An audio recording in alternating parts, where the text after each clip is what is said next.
Hello, my friends, and welcome back to this walkthrough of Final Fantasy VI with me, jrpg.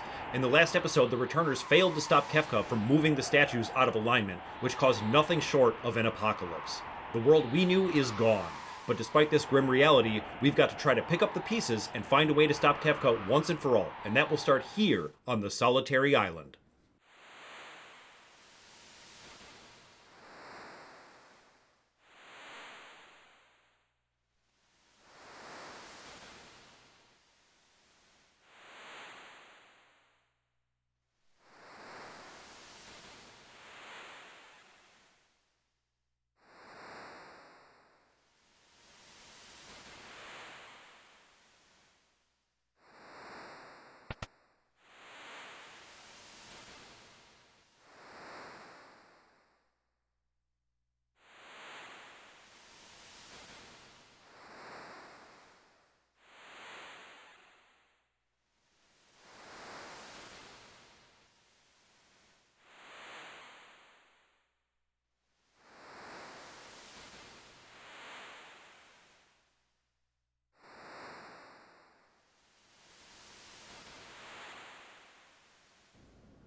Cid says, Celes, at last!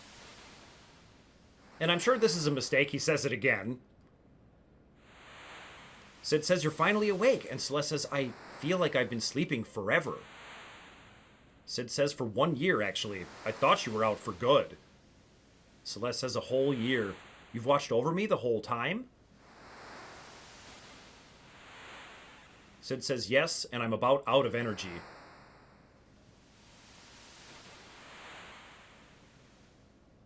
We're on a tiny deserted island. After the world crumbled, I awoke to find us here together with a few strangers. And Celes says, the world!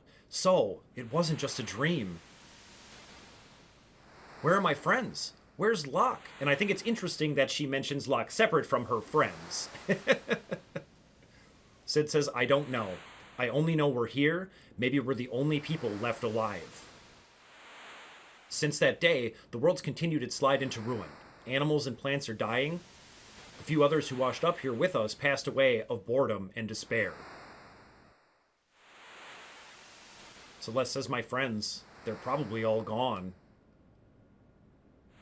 Cid says, Celes, you're the closest thing to family that I have. We could just live out our lives here peacefully. And Celes replies, I suppose so, Cid. Or should I say Granddad? May I call you that? Cid says, Gramps, eh? I'm overwhelmed. All of a sudden, I have a granddaughter, but he begins coughing. Celes says, my long-lost granddad. Cid says, ha ha, but then he begins coughing again, and Celes says, hey, are you hungry? Cid says, I haven't eaten in 3 or so days ever since I became ill. Celes says, what would you like? And Cid replies, well, unless I ask for fish, I won't get anything. That's all there is here. And Celes says, I'll go catch some.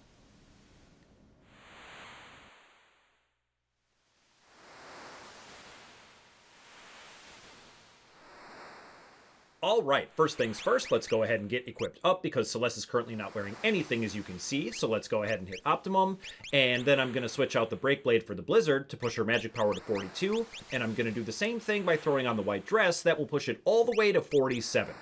Now let's make sure we've got some relics on. For this section I'm going to want the sprint shoes, and the reason for that will become obvious in just a moment, and I'm also going to throw on the ribbon, and I'll explain why a little bit later. Now, we have to find fish to feed Cid, and that amounts to a minigame, so let's talk about how that actually works. Cid's starting health value is 0, and if we want to save him, we need to get it up over 135, which we can do by catching fish and then feeding them to him. He will lose health over time, which he is doing right now, so hopefully he doesn't get to minus 90 while I'm talking, because in that case he will die. The fast fish is worth plus 32, the slow fish is worth minus 16, and there are two medium speed fish that are visually indistinguishable, worth either plus 16 or minus 4, but you can check the rare items menu to see which fish you have if you're curious, which we can do right now. If they would just come over here. Oh man, that slow one is going to take forever to get over here. This is terrible. Come on, buddy. Please?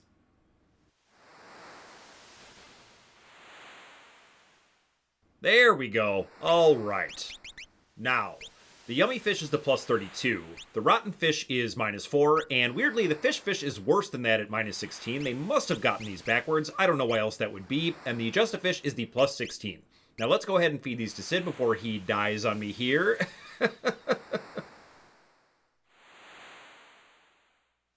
And Celeste says, Granddad, here's a fish, eat up. And Sid says, oh yum, chomp, munch, chew. And he says, my worst nightmare is to think of you alone here on this wretched island, and begins coughing. Now we've got to be quick because that means his health is very low because I was talking quite a bit just now. Come on, fast fish.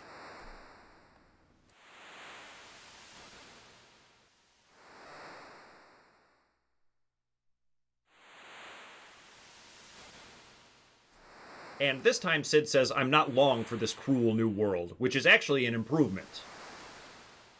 Now the optimal strategy here is to always catch the medium speed fish because they will be plus 6 on average. So all you have to do is avoid the slow fish and you'll be just fine.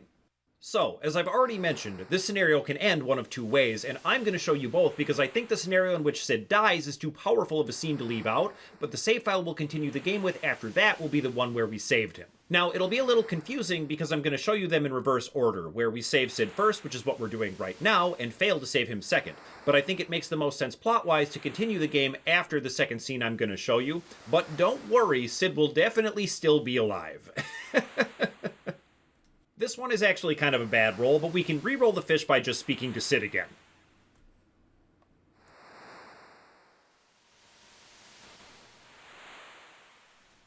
Just like that. This one is much better. So, this is what the minigame amounts to, and if you're thinking it's a little boring, that's because it is. But let me tell you why I think it works. It's similar to the decision to wait for Shadow on the floating continent in that it asks you as the player how much you actually want a character to survive and how hard you're willing to work to save them. One particularly inspired touch of this scenario is that Sid's dialogue takes a turn for the worse when you're closest to succeeding, where he says, my dear, I feel I'm not going to be around for much longer. I love that because it makes you feel as though all of your effort has been for nothing, but if you don't give up, you can actually save him, which is a fantastic piece of scenario writing. That being said, if I had to make a criticism, it would be that the scene you get for your effort really lacks the emotional resonance of the death scene and feels almost perfunctory, but you can let me know if you agree once we've seen both. Now, we're going to be catching fish for a few minutes here, so feel free to skip ahead, but I have a development story that I've been dying to talk about since we started, but I haven't been able to without avoiding spoilers until now. Okay, so are you ready? The floating continent was originally planned to be the final dungeon. Is that crazy or what? The returners were going to save the day in the nick of time, defeating Kefka before he could destroy the world. Now, I don't know about you, but to me, that sounds like it could have been fine, but not amazing. However, because they were running well ahead of the development schedule, they ended up deciding to rework the plot to create the second half of the game, and that absolutely blows my mind. Imagine a game actually being developed ahead of schedule now, instead of being finished years after its release, if ever. And the dev team for this game was only 30 people. It sounds like a pretty small team compared to modern game development, but back then 30 people was a fairly large team, but them being ahead of schedule is still amazing. Now, I don't have any evidence for this is just a personal thought, but I think that some things that would have been in the first half of the game probably got moved to the second half, right? So some of the stuff we'll get to do coming up would have been in the first half, because I have a hard time imagining the game being planned to be so short, when making better games than Konami was practically their mission statement at the time. I assume there would have been originally more game than we got to up until this point, but it's hard to imagine this game reaching the extremely high regard it well deserves without the second act. And speaking of the second act, it wouldn't be possible without Kefka's villainy, and now that he's destroyed the world, I'd like to take a moment to talk about him specifically. I've said in other playthroughs of other games that I tend to prefer villains or antagonists that have strong character motivations. A bad guy who has reasons to believe in what they're doing makes for a much more compelling and complete character, in my opinion, than one who is simply black and white evil. Now, I really do believe that, but I think Kefka's pure evil nature actually makes him a great villain, even though by my own standards it shouldn't. So why does it work? I think it has to do in large part with how successful he is in achieving his evil ends. It makes me, the player, truly want to stop him, much more so than in the previous installments we've played on the channel. Compared to Chaos and Zemus, Kefka feels like a much more dangerous existential threat because of the destruction he's wrought. I'm reminded of Heath Ledger's Joker, where they're both clowns who can't be reasoned with and just want to watch the world burn. So while I love antagonists whose evil is rooted in character motivation, it can sometimes be refreshing for there to be no gray area, and I think FF6 in particular succeeds not in spite of this, but because of it. Anyway, I learned about all these development stories through a really great interview with several of the designers, including Sakaguchi himself, and I'll leave a link in the description so you can read the whole thing if you're interested. One tidbit from that interview I really enjoyed is that Sakaguchi hated the bird on the beach because it kept getting in his way during a live stream of him playing the game. Apparently he just kept running into it or something and got very annoyed. Personally, it never really bothered me, but I think it's hilarious that it annoyed him so much that he brings it up twice in the interview. And the final thing I learned from that interview I'd like to mention is the music programming, which, in a series first, and maybe a first for games in general, I don't know that FF6 was the first game to do this, but it might have been, but the music picks up where it left off rather than starting from the beginning when it gets interrupted, like when a battle interrupts the overworld theme. The overworld theme picks up from where it left off, and I think that's awesome. It's actually a huge quality of life improvement.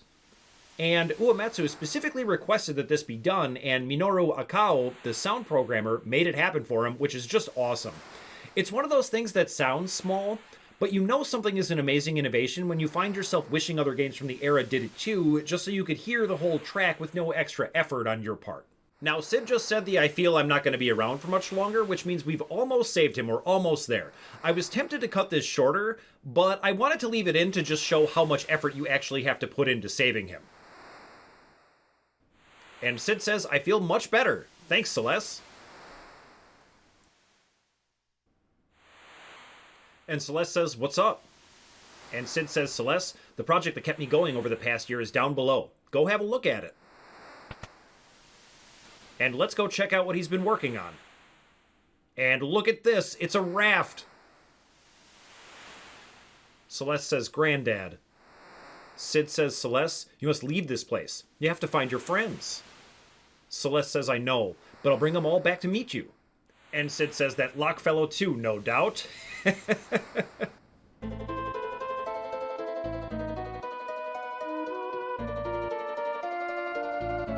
And Celes waves goodbye to Sid to take the raft to sail away from the solitary island and continue searching for her friends. But first, we've got to jump over to a scene that's much, much better than this one, so let's head there right now.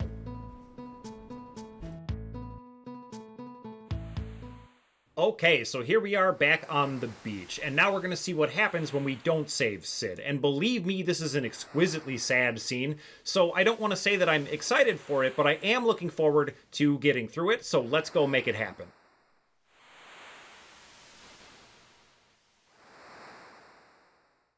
And Sid begins coughing and says, well, I can still talk. I want to thank you. And that means that Sid, unfortunately, is done for. And so we come back out here and head back inside. But this time he's not walking towards the bed. Celes says, Granddad, you have to eat, or else... What's the matter? Sid.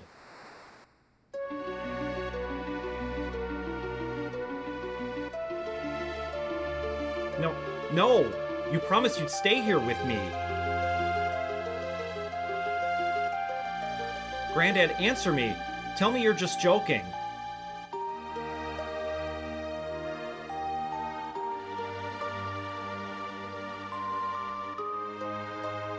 And Celes takes the walk that Sid mentioned others had done.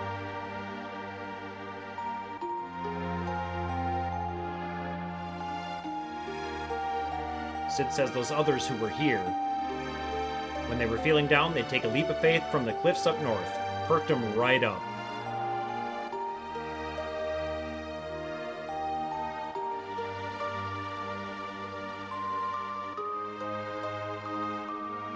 Celes says everyone's gone, even Locke, who promised to watch over me. The world slowly ebbing away.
And Celeste survived. She says, "Whew, why did you nurse me back to health? Did I ever ask you to help me?"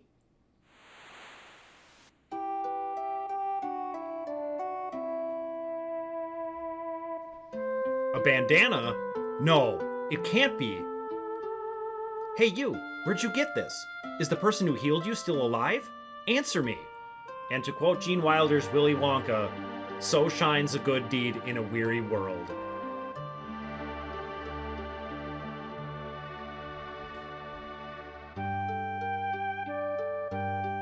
He's alive. Locke's still alive.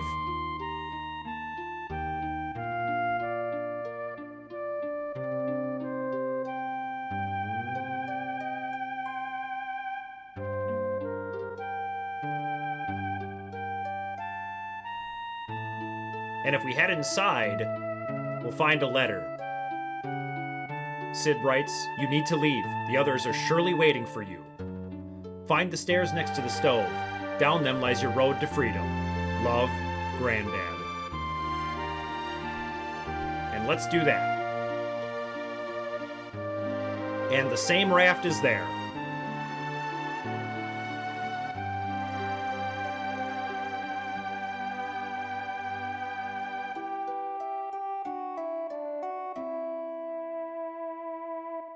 Celeste says, "I'll make you proud of me, Granddad."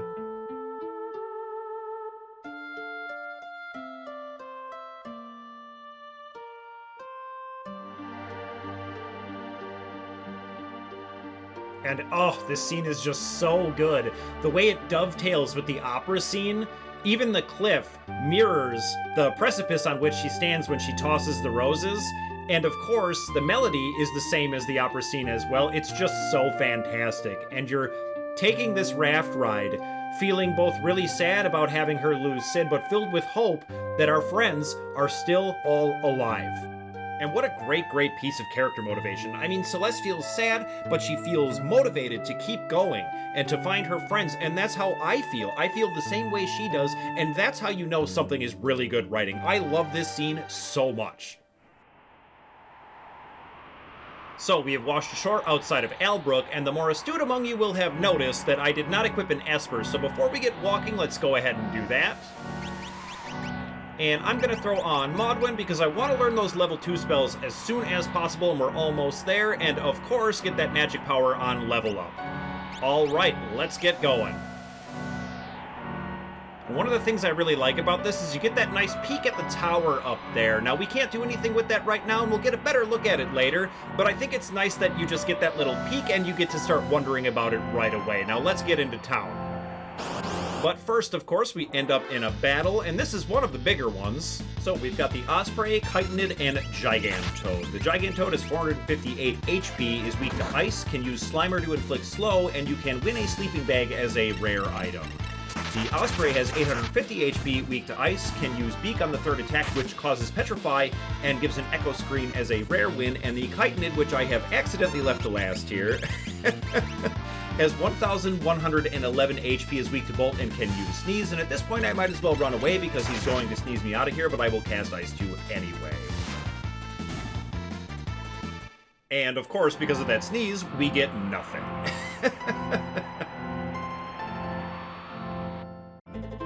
Okay, so here we are in Albrook, and as you will immediately notice, it looks very run down. Now, there's a good reason for that, which we're going to find out about by talking to everyone in here, and we're going to learn about a number of really cool side quests, and that's going to be kind of the name of the game in the World of Ruin, as this half of the game is called, so let's get right to talking to everybody.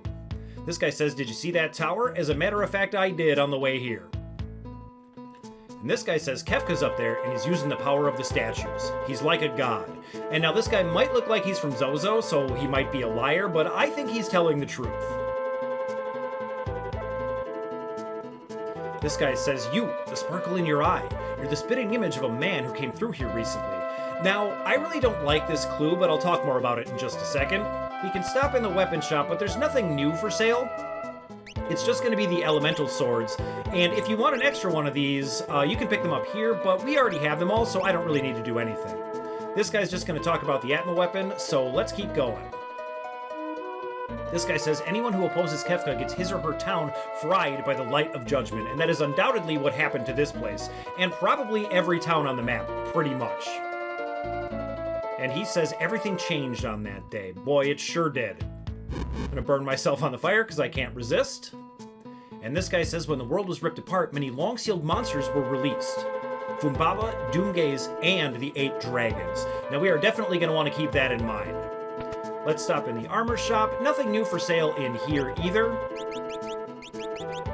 So we're not going to worry about that, but there is someone in here that I want to talk to, and that's this gentleman up here. And he's going to say, I finished the Emperor's portrait. It was a true representation of the Emperor, but he hated it.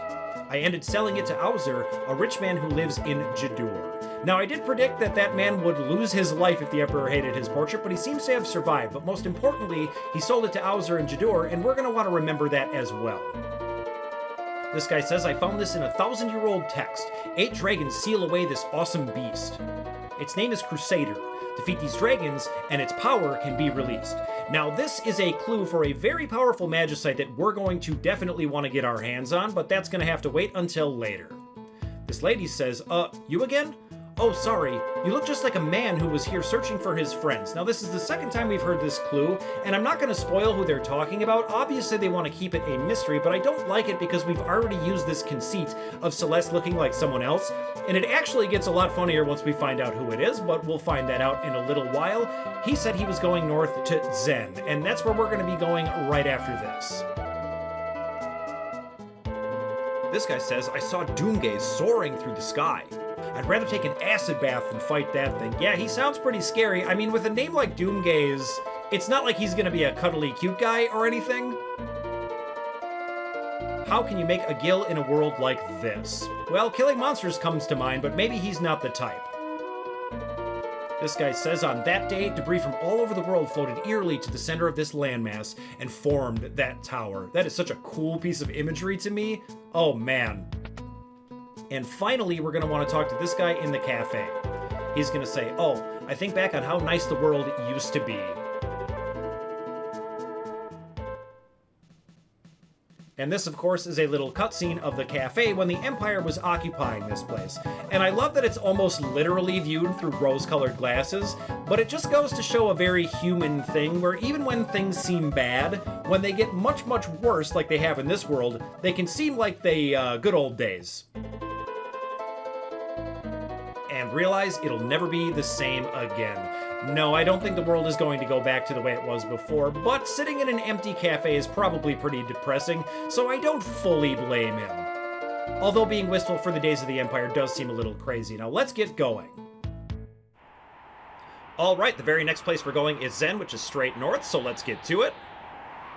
And we can get a nice good look at Kefka's tower this time. Like I said, we can't do anything, but it's so cool that you get to start this scenario right next to it. It reminds me of the original game a little bit.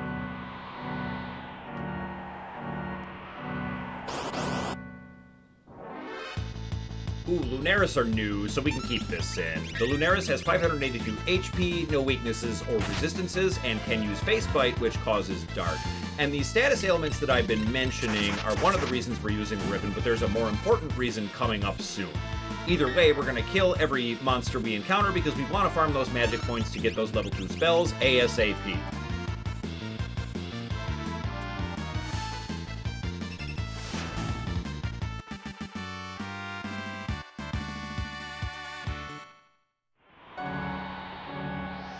And we're going to want to carefully avoid this desert. There are very dangerous enemies in there, especially when you're alone. But let's get into Zen. So here we are in Zen, and let's talk to this person. And she says the Serpent Trench used to be deep underwater. Now it's above sea level. Some cult of Kefka members have built a tower there. Interesting to learn that Kefka has a cult. But of course he does.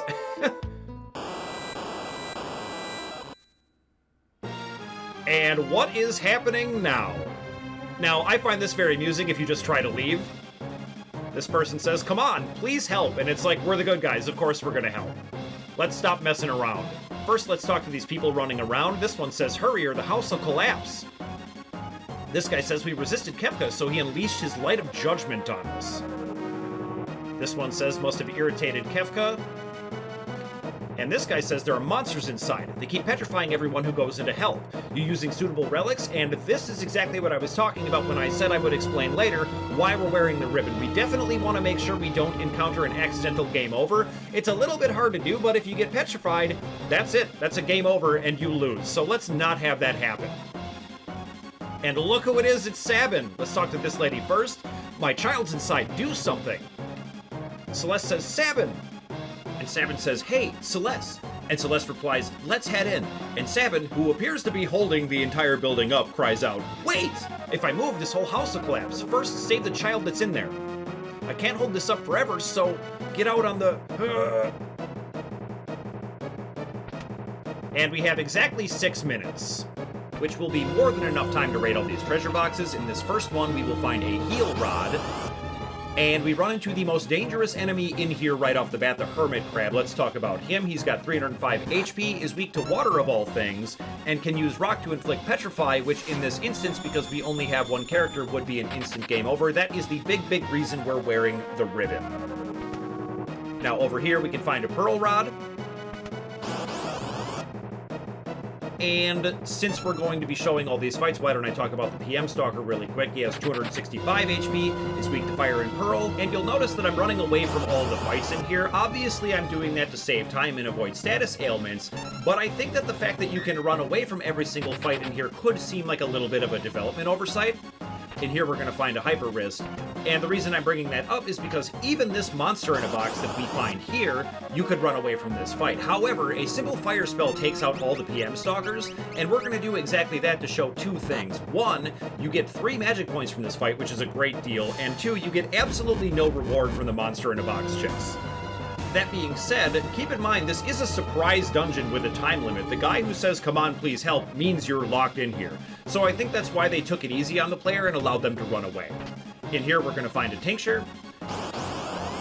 And finally, we encounter the last variety of enemy in here, the Scorpion. It has 290 HP, no resistance or weaknesses, and they use Doom Sting to inflict Condemn, which is just kind of a time waster, but the most interesting thing about them is their 215 magic defense. In here, we'll find a Magicite, and we're almost ready to rescue that kid. We just have to run away from some Scorpions first.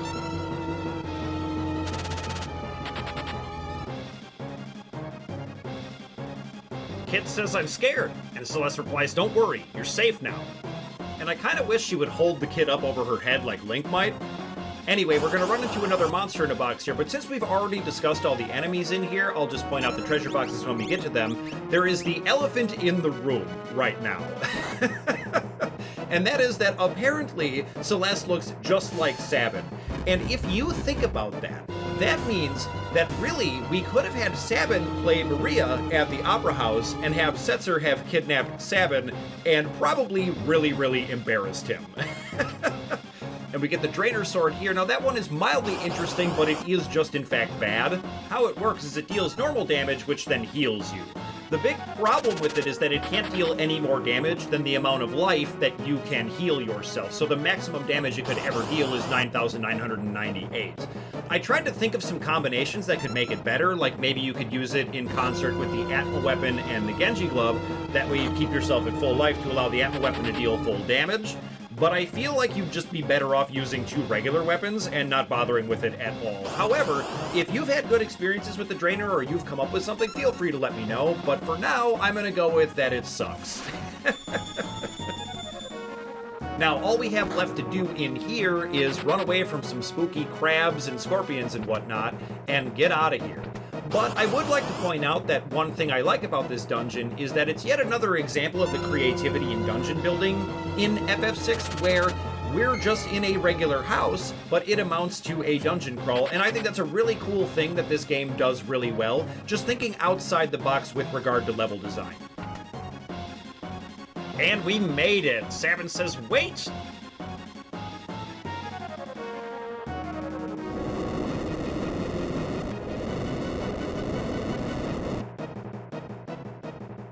Whew, and the house collapses. We made it out just in time. Celeste says, Sabin, you're alive! And he laughs and says, but of course, you think a minor thing like the end of the world was gonna do me in? And the way the music hits, it's so good! Celes says, I thought everyone was gone. I had given up all hope. But, fortunately, I was wrong. Now I know they're all alive. We need to find everyone. Then... And Sabin says, I know. We smash Kefka and deliver peace unto the world. Yes, we do.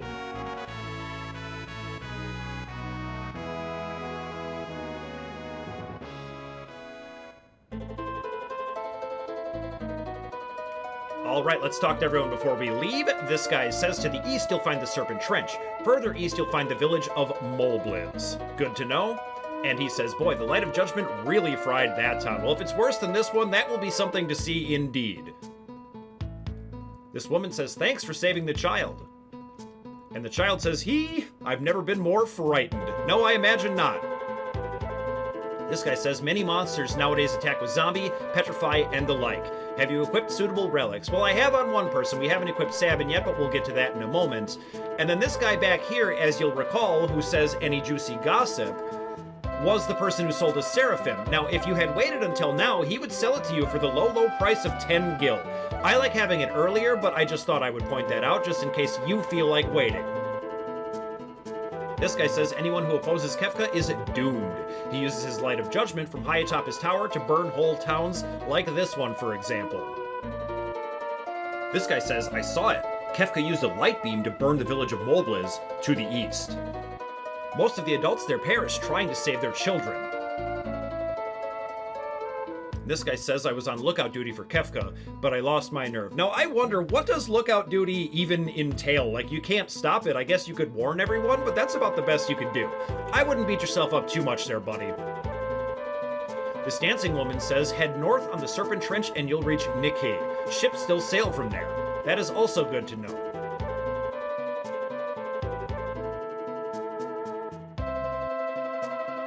She says the same thing. Now let's check out the item shop because there is one thing in here that I would like to point out. There's nothing really new except for this, and that is the Super Ball. Now this is the only place you can buy one, and it says bounding damage, but what that really means is that it inflicts damage in multiples of 256 to a random number of targets for the low price of 10,000 gil. It's absolutely not worth the money, but we're gonna buy one anyway. Now, I do want to get Sabin equipped with some stuff, so let's go ahead and just hit Optimum. I'm sure that's fine. And then let's go ahead and throw on the Hero Ring. And if I don't have another one of those, let's go ahead and do the earrings and just make that magic damage on his blitzes as powerful as possible. And let's not forget to equip an Esper. We can do Zone Seek, that'll give him that nice magic power +2. And we are all set to go. And the very next place we'll be headed is east to Molebliz, but that's going to have to wait until next time because I'm all out of time for today. So thank you so much for watching, and I will see you next Final Fantasy Friday.